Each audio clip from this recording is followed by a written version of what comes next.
We are not called to be people pleasers.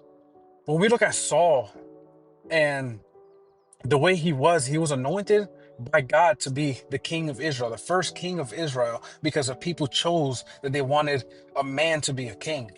And it got to the point that one day that when Samuel told Saul that he'll be back in a certain amount of days to not burn the offering for God before they go to war.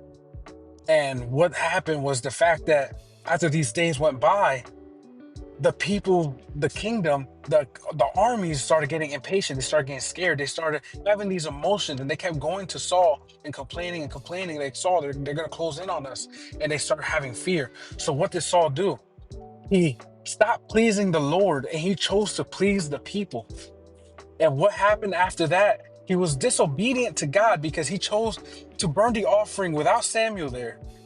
And Samuel was very upset about it, and that displeased God because he put the people before God. He put pleasing the people before God, and that caused his bloodline to lose their kingships. That he would not have a king in the bloodline. God was already upset about that. And then when time goes forward, what happens when they're about to go and fight the Amalekites? God told them, "Don't spare any of them, unalive all of them." And what did Saul do in disobedience? He listened to the people when they were saying, "No, we should take their king and make a fool out of him." And what did they do? They took the king and made a fool out of him.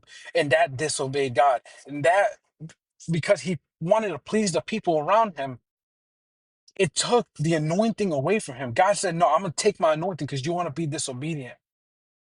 So he found a new king. He told Samuel to go find a new king in David. But the story is the fact that Saul wanted to please the people, and he lost everything. He lost the anointing of God. He ruined it.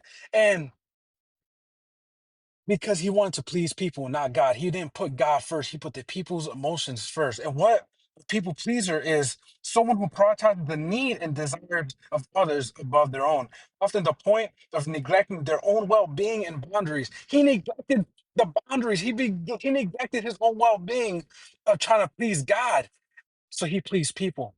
We're called to be servers, yes, servers of the kingdom, but it doesn't take away the fact that we don't lose our boundaries. We don't lose what God has for us because we put God first. God leads us.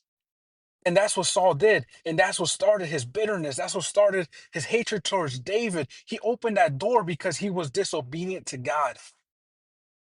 So let's not be people pleasers. Let's be men and women who please God first before people.